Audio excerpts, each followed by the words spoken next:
E aí pessoal, tudo bem? Pastor Diogo, sou eu. Hoje eu quero trazer aqui para você uma palavra de Deus, porque afinal de contas, nem só do pão viverá o homem, mas de toda a palavra que sai da boca de Deus. Se inscreva no nosso canal, deixe o seu like, compartilhe esse vídeo com um amigo, com uma pessoa que você sabe que está precisando receber uma palavra de Deus. E hoje eu quero trazer uma palavra a respeito da verdadeira Páscoa. O que significa Páscoa? Da onde vem a Páscoa? Aonde nasceu a Páscoa? Nós estamos agora num período de Páscoa, onde nós temos ali o costume de ir ao supermercado, comprar ali aquele ovinho de chocolate, que é uma delícia.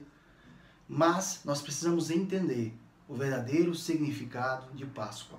Da onde vem a Páscoa? É verdade? Eu não sei por que o coelho é o símbolo da Páscoa, sendo que nem ovo ele bota. Se ele botasse ovo, a orelha dele não seria tão grande. Mas temos que entender o princípio, da onde vem a Páscoa.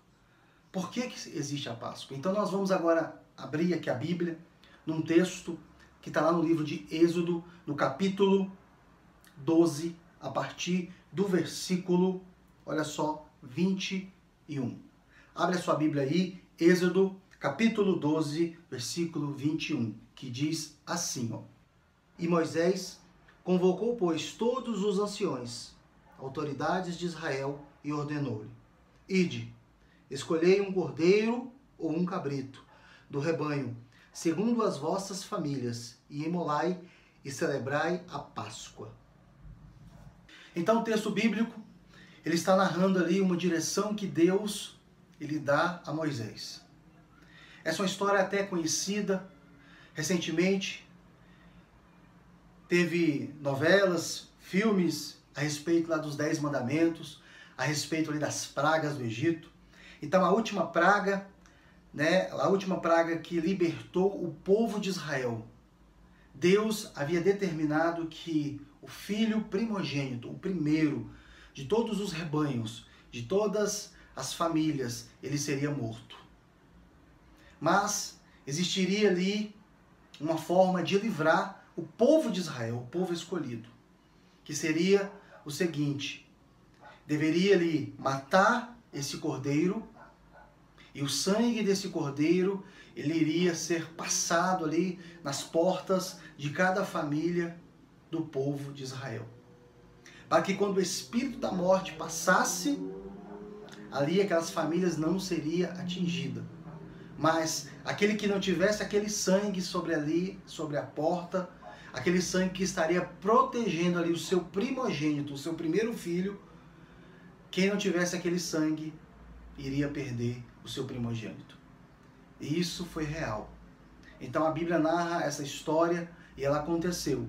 Então a Bíblia diz que o espírito da morte passou sobre o Egito e o primogênito de Faraó faleceu. E aquilo ali foi crucial para que o povo de Israel fosse liberto. Ali nasceu a Páscoa. E o interessante é que Deus ele dá uma direção. Deus ele chama ali o líder, Moisés, manda chamar os anciãos e diz: vamos matar um cordeiro. Vamos trazer ali um cabrito, o melhor cordeiro. Esse animal vai ser morto. E esse animal ele vai trazer sobre a sua família a proteção, para que a ira de Deus, para que o espírito da morte venha livrar a sua família. Começou ali o costume da Páscoa. E ele depois você vai ler no texto, aonde ele dá toda a direção de como cozinhar aquele alimento, como cozinhar esse cordeiro. Ali ele fala para não consumir pão com fermento e comer ervas amargas. Então cada ali utensílios, que Deus dá direção, ele tem um significado. Então o que acontece? Deus dá toda uma direção para esse momento tão especial da Páscoa. Mas essa Páscoa, ela já está apontando para um cordeiro. Onde eu quero chegar? Eu quero falar a respeito desse cordeiro. Então lá no Velho Testamento, Moisés, ele dá uma direção. Nós temos que sacrificar um cordeiro. O sangue desse cordeiro é o sangue que vai livrar toda a nação do peso, da ira, de Deus. Aquele que não tiver o sangue ali sobre a sua família, sobre a sua casa, aquele que não tiver o sangue, esse irá receber a punição do espírito da morte. E isso de fato aconteceu. E aí, muito tempo depois, criou-se o costume de todos os dias, o tempo todo, a nação de Israel, ela tinha a prática de sacrificar o cordeiro. Esse cordeiro ele não foi sacrificado apenas naquele momento da história. Criou-se a tradição porque Deus havia dado toda uma direção para que a ira dele não viesse mais sobre o povo. Hoje, a ira de Deus, ela não cai sobre mim e sobre você. Sabe por quê? Porque um dia um cordeiro morreu. E esse é o cordeiro pascual. E esse cordeiro ele morre, mas esse cordeiro ressuscita. Assim, tem-se o costume na sexta-feira da paixão, né, lembrar ali o sacrifício de Jesus na cruz. E no domingo que sucede, é o domingo de Páscoa. É uma tradição. Desde menino, eu vejo esse costume, tenho esse costume, junto com o calendário, junto com esse calendário nosso, de comemorar, de lembrar esse período da Páscoa. Não é assim? E aí você tem que entender algo, que a nação de Israel ali, ela tem esse costume agora de matar esse cordeiro, para que a ira de Deus não caia mais sobre a nação. Mas lá no livro de João, veja só, vamos agora para o livro de João, no capítulo 1, no versículo 29, diz o seguinte, olha só. E no dia seguinte, João viu a Jesus, que tinha caminhado em sua direção e disse, eis o Cordeiro de Deus que tira o pecado do mundo. Então João, ele olha para Jesus, João é primo de Jesus, João olha para Jesus e diz o seguinte, esse é o Cordeiro de Deus que tira o pecado do mundo. Acabou. Não há mais uma necessidade de se matar um animal inocente, derramar o sangue daquele animal, para que a ira de Deus não viesse mais sobre mim, sobre você, mas porque o Cordeiro de Deus, que tira o pecado do mundo, agora habita entre nós. O Cordeiro de Deus agora habita dentro de mim e dentro de você. Então a Bíblia diz que Jesus, ele é o Cordeiro de Deus que tira o pecado do mundo. Esse é Jesus, o Cordeiro de Deus. O Cordeiro que tira o pecado da humanidade. Quem é? O que é a verdadeira Páscoa? É o Cordeiro de Deus que tirou o pecado do mundo. Esse Cordeiro, ele se entregou. A Bíblia diz, a Bíblia aponta, a Bíblia afirma que Jesus, ele é a encarnação do próprio Deus. O que significa encarnar? Está na forma humana. Então Jesus, o próprio Deus, se encarna na forma humana agora. E agora ele representa aquele Cordeiro. Para você entender que a cruz, ela era justamente a maior punição que pudesse existir naquela época. A cruz, ela representa algo pior do que uma cadeira elétrica. E a cruz é justamente para pessoas condenadas. E sobre ele não existiu nenhuma condenação alguma. A Bíblia diz que então ali a igreja, os religiosos da época, leva Jesus até as autoridades. E as autoridades não vê condenação nenhuma. Então eu imagino que as autoridades possam ter pensado assim, não tem como condenar esse homem. Vamos dar uma surra nele. Mas a Bíblia diz então que ele vai como uma ovelha, como um cordeiro mudo para o abatedouro. E lá ele é flagelado. E não tem como mais segurar Jesus. Porque Jesus tem que cumprir. Jesus se faz o cordeiro e o cordeiro vai para a cruz. E lá naquela cruz, Jesus, ele cumpre tudo aquilo que Deus havia determinado para que agora a ira do próprio Deus não caia mais sobre a nação de Israel. Deus, ele ama tanto, Deus, ele te ama tanto, que Deus, ele te compra. Ele compra a tua salvação com o sangue dele mesmo. Porque sobre eu e sobre você existia uma dívida de pecado. Sobre eu e sobre você, nós não tínhamos condições nenhuma de nos achegarmos até Deus. Mas o próprio Deus, ele se encarna na forma humana, na forma de cordeiro. E esse cordeiro agora, ele é entregue à morte de cruz. E aquele sangue agora é derramado sobre a humanidade. E este sangue agora quita a dívida que estava sobre mim e sobre você. E hoje eu tenho acesso até Deus. A ira de Deus agora não pode mais pesar sobre mim. A ira de Deus não vai mais pesar sobre você, porque Jesus é o Cordeiro de Deus. Ah, pastor, então quer dizer que se eu não fazer as minhas obrigações na igreja, se eu não pregar o evangelho, se eu ir para o mundo, a ira de Deus não vai cair sobre mim? Não vai cair sobre você, porque você vive, eu vivo no tempo da graça. Você nunca vai merecer coisa alguma. Não é por merecimento. Ah, pastor, então como é que fica essa situação? Entenda uma coisa, você precisa nascer de novo. Quem nasce de novo não volta para o mundo. Quem nasce de novo, ele tem prazer em fazer as coisas de Deus. Quem nasce de novo, ele entende da necessidade de pregar o evangelho. A grande questão é que você precisa nascer de novo. Se você tem esse tipo de pensamento, eu quero desafiar você a fazer uma reflexão da sua vida. Será que você nasceu de novo? Ou será que você é apenas um bom religioso? Ou será que você apenas é uma pessoa convencida e não convertida? Porque eu me converti. Converter, eu estava indo numa direção, agora eu estou indo em outra direção. Eu era uma pessoa, agora eu sou outra pessoa. É uma mudança de dentro para fora. Não é uma questão de religião. É porque antes eu ia em tal lugar, agora eu vou em outro lugar. Antes eu andava de tal maneira, agora eu ando desse jeito. Não é isso. É uma questão de mudança lá do interior. Eu não tenho mais coragem por amor a Ele.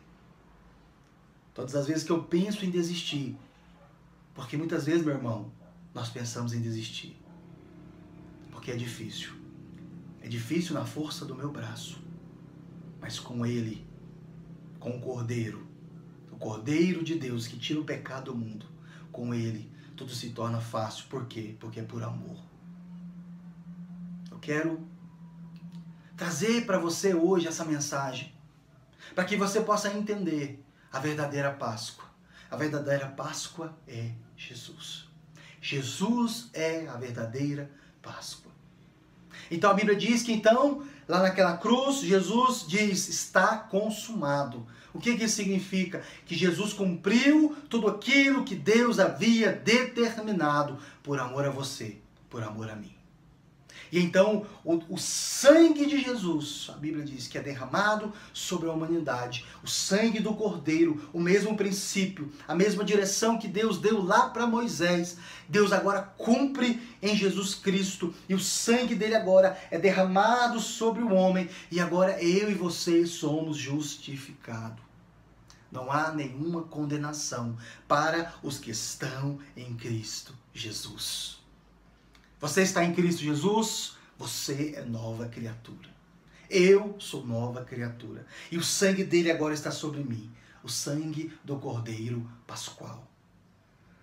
E então a Bíblia diz que ali Jesus, ele entrega o teu espírito, né? E ele morre.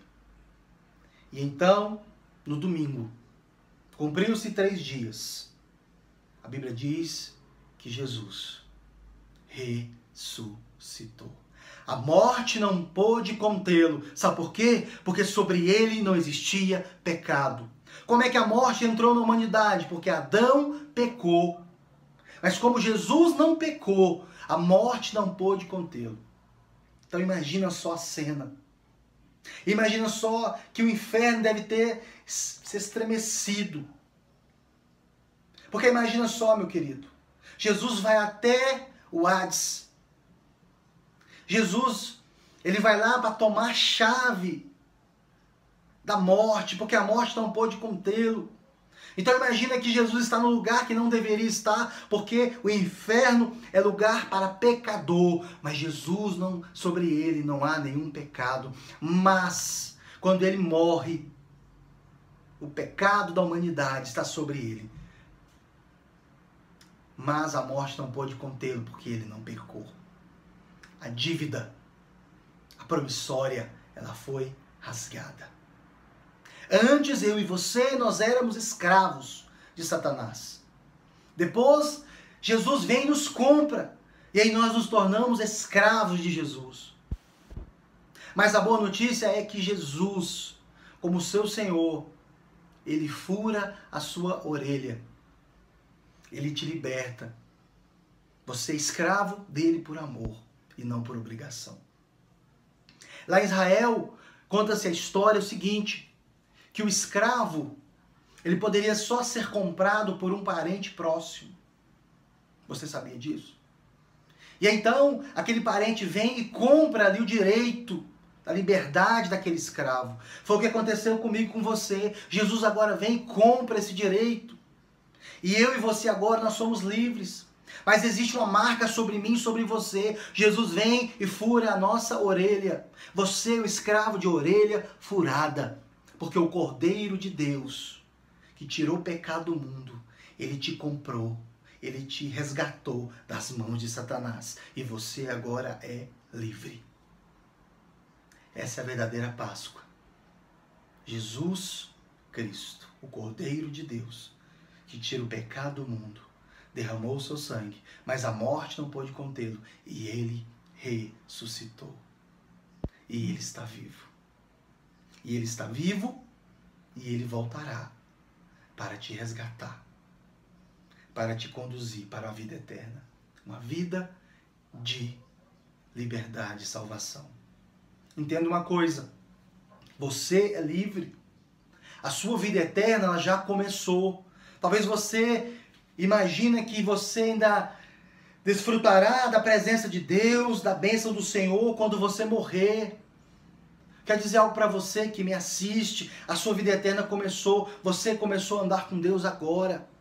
Você tem o livre acesso, você é livre, você é mais do que vencedor. A Bíblia chama você de sacerdote de nação santa. Você é chamado para se relacionar com esse Deus agora, com esse Jesus, porque Jesus está vivo. Jesus, ele não é apenas um animal morto, mas Jesus, ele derramou seu sangue, mas ele ressuscitou e ele está vivo. E ele é seu amigo, seu Senhor e seu Salvador. Pastor, essa é uma história muito linda. Mas, pastor, o que garante? Qual é a certeza de que tudo isso que o senhor falou é verdade? A certeza é, se você for hoje lá no túmulo, não existe osso nenhum. Existem os relatos bíblicos, a própria ciência. Se você for olhar aí tantos documentários da History, todos eles apontam para um Deus vivo. Jesus, ele é o homem Deus. O Deus que se encarnou e que mudou a história ao meio. Nenhum outro foi capaz de mudar a história. Nem Napoleão, nem Hitler, sabe? Nem Maomé. Ninguém deu conta de mudar a história da humanidade como Jesus Cristo.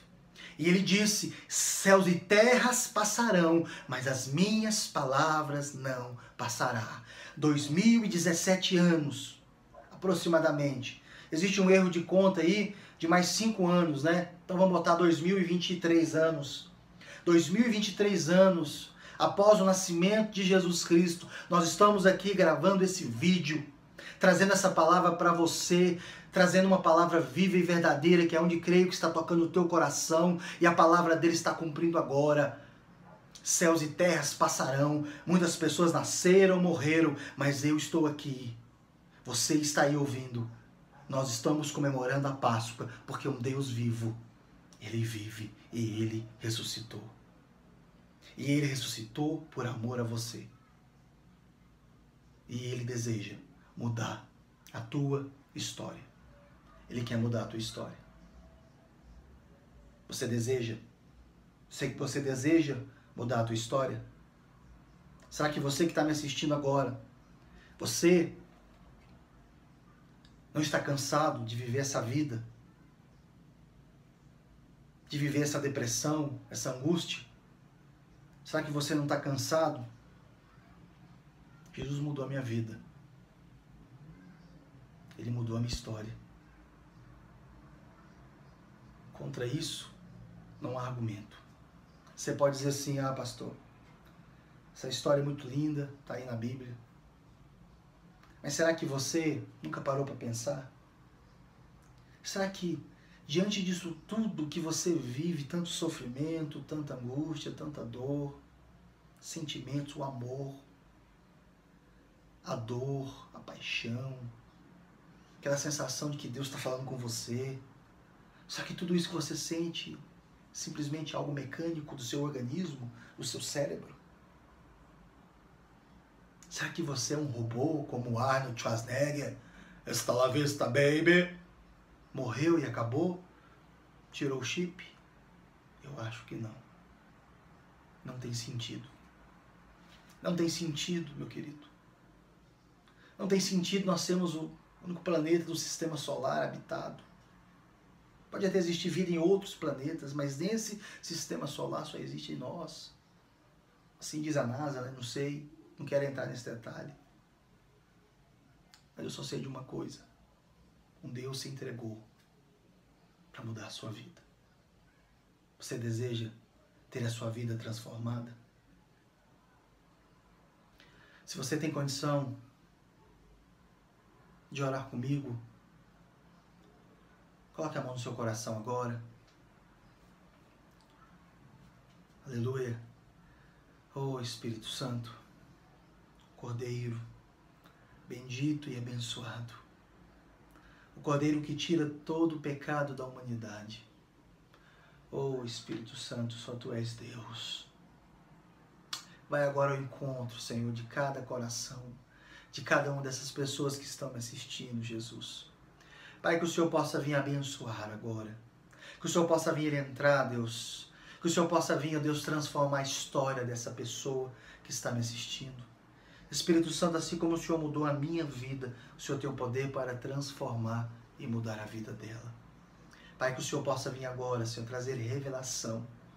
Que o Senhor possa vir trazer, Deus, a verdadeira revelação sobre a Páscoa, sobre o coração dos meus irmãos. Assim eu peço nessa hora, Jesus, porque nós cremos que o Senhor nasceu, que o Senhor viveu entre os homens, e o Senhor morreu, e que o Senhor ressuscitou. E ao terceiro dia o Senhor ressuscitou. E após 40 dias o Senhor subiu aos céus, e hoje o Senhor está lá, aguardando para voltar, para resgatar a tua igreja, que sou eu e que é você agora. Que o Senhor possa vir abençoar e mudar a história dessa pessoa, na autoridade do nome de Jesus. Amém? Se você deseja agora ter a sua vida transformada, você precisa recebê-lo como o único Senhor e Salvador. Amém? Se você deseja agora receber Jesus, se essa palavra falou com você, eu quero convidar você agora a recebê-lo como o único Senhor e Salvador. Põe a mão no seu coração agora, repete assim comigo. Senhor Jesus, nesta hora, eu te recebo como meu único Senhor e Salvador. Senhor Jesus, muda a história da minha vida. Senhor Jesus, eu te peço perdão pelos meus pecados. E eu creio que o Senhor viveu entre os homens. Nasceu, viveu e ressuscitou. Por isso agora, eu te aceito como meu único Senhor e Salvador. Amém? A Bíblia diz, meu querido, que o seu nome foi escrito no livro da vida. A festa no céu pela sua vida.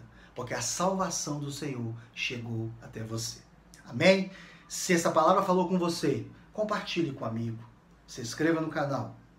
Eu tenho certeza que Deus, ele vai estar abençoando muitas outras pessoas através dessa palavra. Que Deus te abençoe na autoridade do nome de Jesus.